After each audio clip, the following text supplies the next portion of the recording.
Assalamualaikum, magandang gabi. Ito ang Pasada Alas 7, maghahatid sa inyo ng balita at impormasyon sa Bangsamoro Region.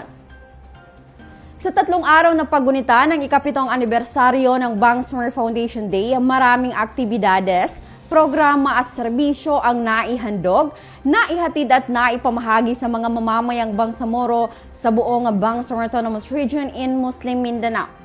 Sa huling araw ng selebrasyon, ganap na nagtapos sa isang syukur kanduli ang naturang pagdiriwang kasabay ng closing program ng Bangsamoro Foundation Day. Ang detalye sa report ni Carmina Kamid.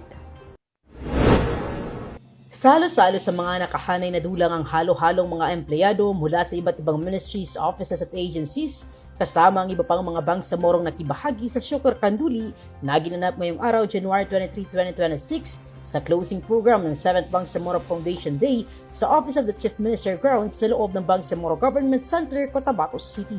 Hanggang sa closing program ng selebrasyon, pag-alala pa rin sa mga sakripisyo at paghihirap ng mga mujahidin ang naging sentro ng syukur message ni BARM Chief Minister Abdurrauf Makakua. At the heart of this anniversary, we honor our fellow mujahideen, the men and women who carried the Bangsamoro struggle through its most difficult years.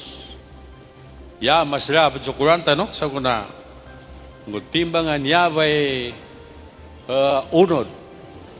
Pagsukuranta, no, sa kuna, saraka ka no Allah, na sa mga mujahideen, babay mama, narapasilan, so mapasang anang gurula, sa kanang nakapilalagon sa kuna. Hindi namin kinalimutan ang ating mga sakripisyo at hindi namin hayaang masayang ang bunga ng kapayapaan. Kanya ring binigyang diin at muling pinagtibay ang patuloy na pagpapalakas at pagpapanatili ng otonomiya nga kamit at tinatamasa ng mga Bangsamoro sa kasalukuyang panahon. These celebrations theme highlights 3 enduring truths: unity, sacrifice, and continuity. Continuity brought us here. Sacrifice gave meaning to the struggle, and continuity is now our responsibility. Kaya, pagpapatuloy natin ang tapat, maayos at inklusibong pagbibigay serbisyo. We will protect the gains of peace process through consistent efforts and pursue development as our daily responsibility. Malaking bahagi rin ng closing program ang paggawad ng parangal sa mga namumpuntanging kalahok sa Cultural Booth at Creative Float Competition.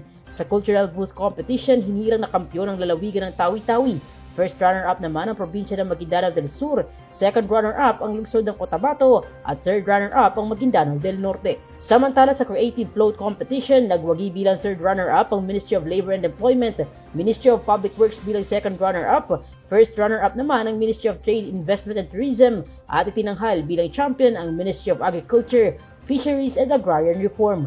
Ang Syukur Kanduli na idinao sa isang taunang kaganapan na isinasagawa sa tuwing huling araw ng pagdiriwang ng Bangsamoro Foundation Day, kung saan makikita na lahat ng Bangsamoro, empleyado man o hindi, mataas o mababa man ang posisyon, ay nagkakaisa at nagkakapantay-pantay sa ngalan ng pananampalataya at hangarin na makamtan ang mas matatag at mas mapayapang rehiyon ng BARMM. Carmina Kamid, BAO News. Sa iba pang mga balita, binisita kahapon ni BARMM Chief Minister Abdurrauf Makakua ang iba't ibang cultural booth na sumasalamin sa mga kultura, sining at pagkakakilanlan ng BARMM. Ang detalye sa report na ito. Mula sa makukulay na habi, palamuti, sining at pagkain, sumasalamin ito sa kaysaysayan ng Bangsamoro. Yan ang tampok sa cultural booths dito sa loob ng Bangsamoro Government Center sa paggunita ng ika-7 taong anibersaryo ng BARMM. Kahapon, personal na binisita ni BARMM Chief Minister Abdurrauf Makakua ang mga cultural booth. Sinubukan ang mga kasuotan, produkto at sining na makikita sa bawat cultural booth. Dito sa Tawi-Tawi Cultural Booth na may temang Where the Sea Meets Culture, inilalarawan ang buhay ng mga tawi-tawian. Sa unang hakbang pa lamang sa loob ng booth, tila kaagad kang dinadala sa isang tahanan kung saan ang kultura ay buhay at patuloy na hinuhubog ng panahon. Ipinakita naman ni Aniza Imbing ang mga display at dekorasyon tulad ng batawi at lapi, mga tradisyonal na kasuotan ng kababaihan at kalalakihang tausug. Mayroon ding mga larawang tampok ang malilinaw na dagat, mapuputing buhangin at kabundukan ng lalawigan. Patunay na ang Tawi-Tawi ay isang destinasyon dapat tuklasin. So ito yung kuan ma'am, Cultural dress, traditional dress ng ng babae sa Tausug. Yung ang tawag dito is batawi, ito naman yung malong niya is ang tawag sa amin is habultiahian. Ito yung mga talaga sinaunang panahon, ito na yung mga talaga nila, yung mga klase ng design klase ng design. Opo. na makikita sa mga tausug. Opo, sa Tausug. Ito para sa ito yung para sa lalaki po. Ang tawag dito is lapi. Lapi. Oo. Sa mga lalaki naman ang Cultural dress ng mga lalaki. Sinusuot ito in what context ma'am? Like sa kasal? Sa kasal, sa mga occasion, sinusuot din po ito. Ito talaga ang original na botones ng ng dress. Ganito rin ba ang design dapat or pwedeng iba yung Pwede pattern po, iba-ibang pattern. Dito sa Basilan Cultural Booth naman, paglapit pa lamang sumasalubong na ang mga hugis, kulay at teksturang tila may sariling tinig. Ang bawat detalye ay may pinanggagalingan, hinubog ng lupa ng Basilan. Sa loob ng booth, ang kultura ay lumilitaw bilang isang buhay na salaysay. Patuloy na umuusad, ngunit hindi kailanman nakakalimot.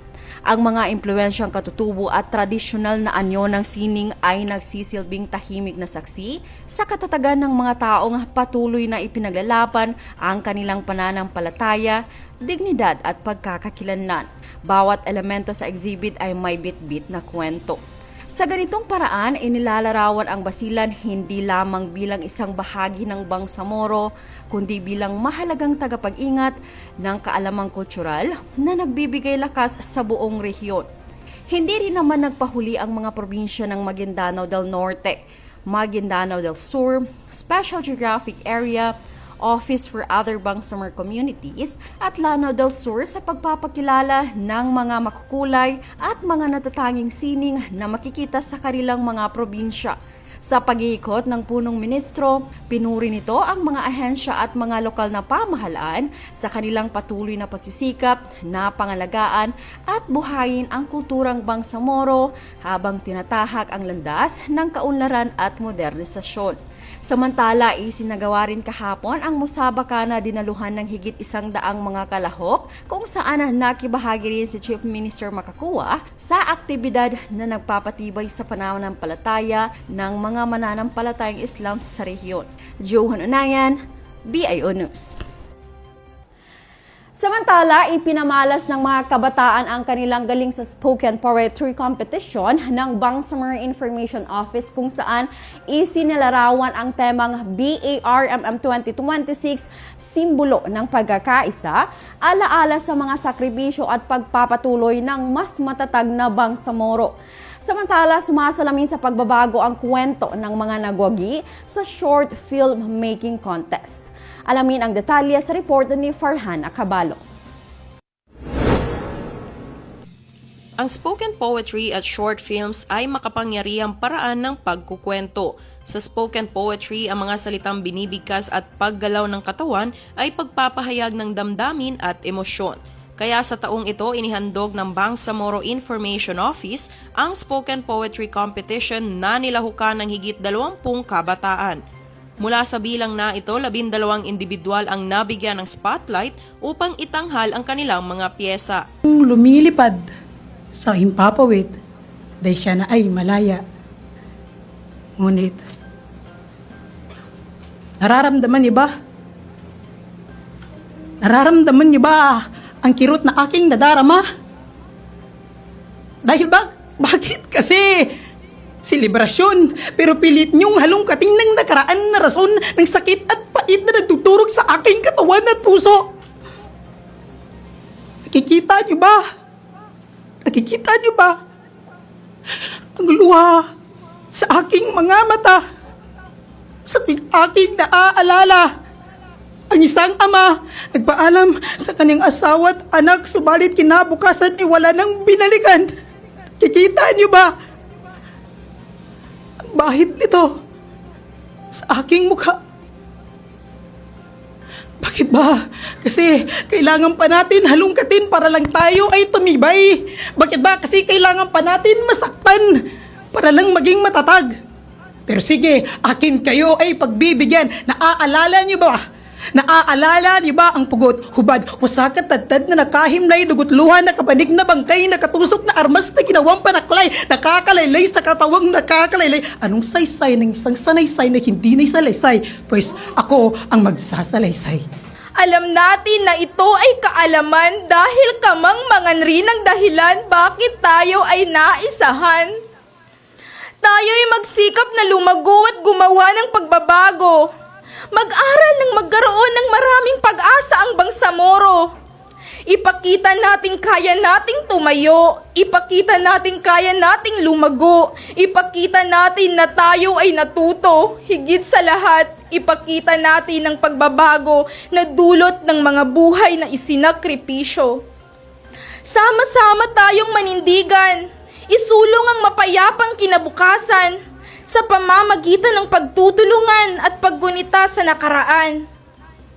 Dahil ang BARM ay narito upang patunayan at ating maramdaman na ang kalayaan ay hindi isang sandali sa kasaysayan dahil maaari itong mag-anyong katarungan. Sa bawat bigkas na mga salita, sa bawat kumpas ng kamay at emosyon na kita sa mukha at mga mata, dama ang temang BARM 2026, simbolo ng pagkakaisa, alaala sa mga sakripisyo at pagpapatuloy ng mas matatag na Bangsamoro. We must feel the pulse of our history, our struggles, and our triumphs. This is what makes spoken poetry so special, because unlike written reports or news headline, spoken word is an art form that demands vulnerability. It is raw, it is rhythmic, and most importantly, it comes from the heart.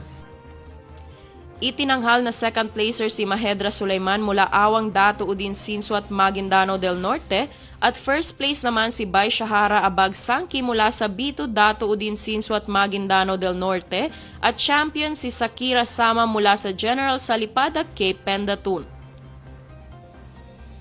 Ang mga hurado ay sina Judy Gigento na isang retired professor ng Notre Dame University specializing in mass communications and purposive communication.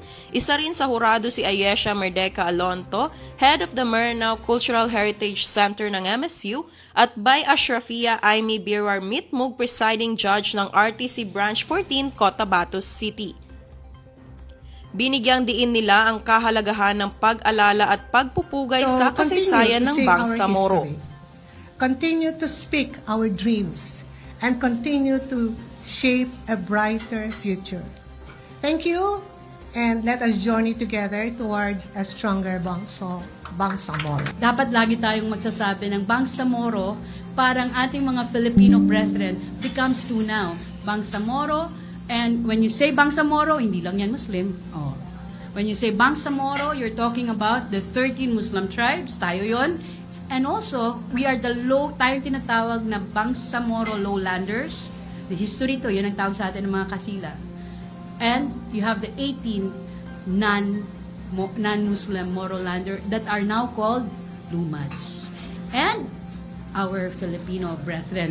So, a time will come, hindi pa purita ng Philippine history because the challenge when only daw magkakaroon ng Philippine nation is when the story of the unconquered minorities, which as tayo yon, and the unconquered majority are finally written as one. Wala pa tayo doon. So, keep talking, keep making your craft because it's always in the art that will bring us to a free and united Philippines.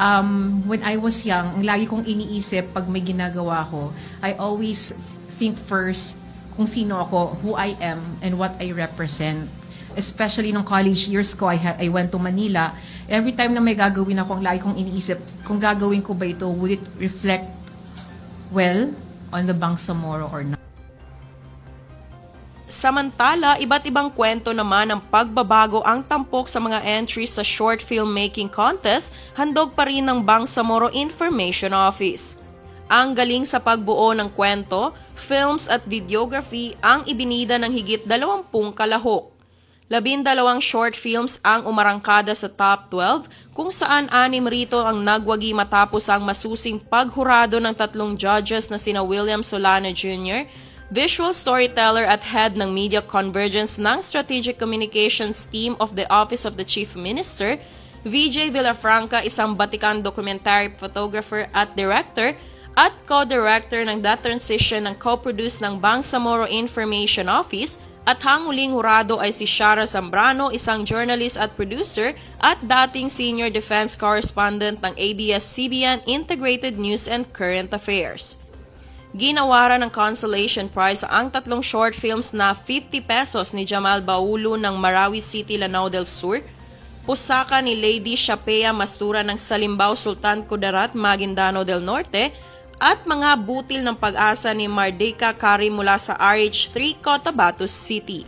Itinanghal na second place ang hindi na tulad noon ni Shaifuddin Usman ng Crossing Simway, Sultan Kudarat, Maguindanao del Norte. First place naman ang pagapas ni Monalyn Mimbala mula Poblacion Parang, Maguindanao del Norte. Champion ang bukas ang pinto ni Adsmin Mukhtar mula Barangay Maganda, Lamitan City, Basilan. One of the best ways of telling a story is through the medium of filming. So it can have a lot of marami siyang pwedeng maging outlet. It can be either in social media, which is very popular right now. It really has a big weight to it because people need to know saan nanggaling or bakit meron ba tayong Bangsamoro Autonomous Region in Muslim Mindanao, and why do we have the Bangsamoro government right now. It provides a very in-depth way of learning the Bangsamoro struggle, which is very important. It wasn't really about joining competitions and so, but I really want to tell a story to the people. That's the main thing. Ang lahat ng mga nanalo sa spoken poetry at short filmmaking contest ay tatanggap ng cash prizes at certificates.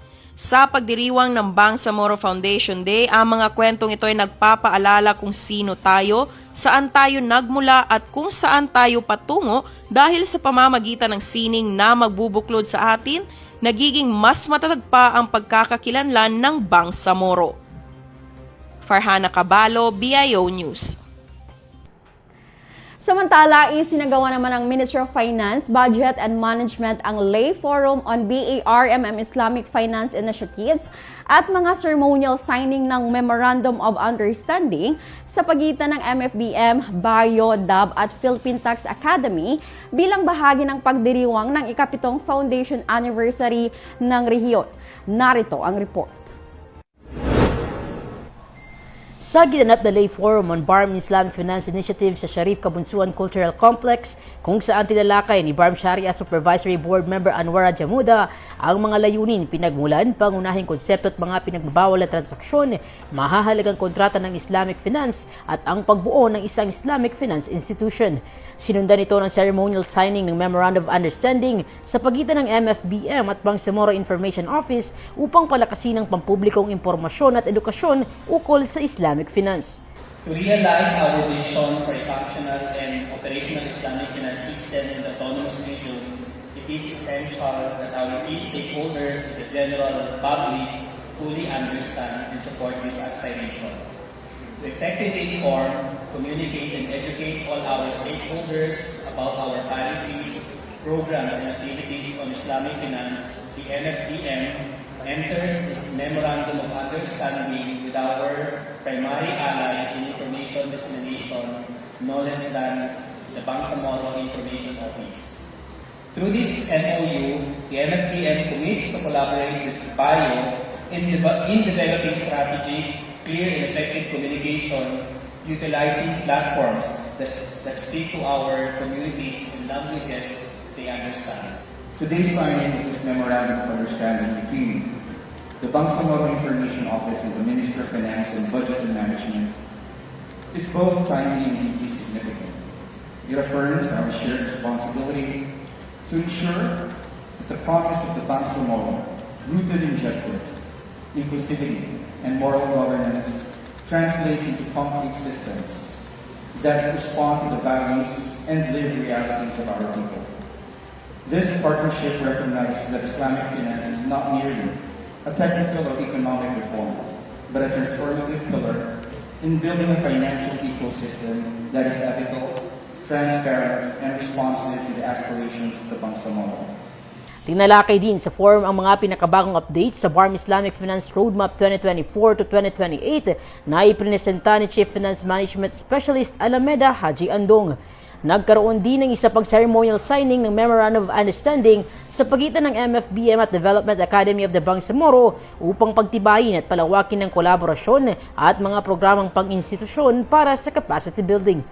Nagbahagi rin ng presentasyon tungkol sa Sharia-compliant na mga serbisyong pampinansyal ang Al-Amana Islamic Investment Bank of the Philippines. Formal ding pinagtibay ng pamahalaang Bangsamoro at ng Philippine Tax Academy ang kanilang partnership sa pamamagitan ng seremonyal na paglagda ng isang Memorandum of Understanding sa Bajau Hall sa Bangsamoro Government Center.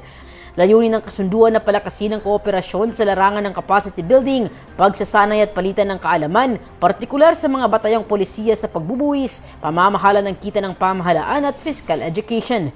Layunin ng MFBM na palakasin ang kaalaman at partisipasyon ng publiko sa Islamic finance bilang bahagi ng pagpapatatag ng inklusibo at makatarungang sistemang pampinansyal sa Bangsamoro. Carmina Camid, BIO News. At yan ang mga balitang tampok sa pasada alas 7. Para lagi pong updated sa mga kaganapan at impormasyon sa BARMM, i-like, i-follow at i-share ang official social media accounts ng Bangsamoro Government na makikita sa inyong mga screens. Mapapanood nyo rin ang episode na ito ng pasada alas 7 sa YouTube page ng Bangsamoro Government. Bisitahin din ang bangsamoro.gov.ph. Ako po si Johan Onayan Dipatuan ng Bangsamoro Information Office, naghahatid balita sa ngalan ng serbisyo publiko at moral governance. Maraming salamat po. Pagpalain, Bangsamoro.